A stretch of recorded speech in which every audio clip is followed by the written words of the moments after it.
How to email customers on Shopify. Hello everyone, welcome back to my YouTube channel. In this video, we will see how to email customers on Shopify.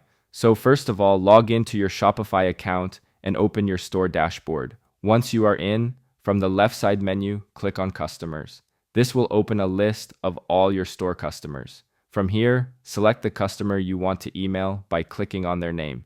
Now the customer details page will open on the screen. On the right side, you will see an email option in your customer contact information. Click on it. A new email editor box will appear where you can type your subject line, and in the text box, write the message you want to send. After writing your message, you can also attach files if needed. Once everything is ready, click on the Review Email button. Here, review the full details carefully and click on the Send Email button at the bottom.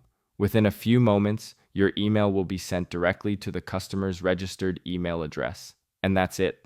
This is how you can email customers on Shopify.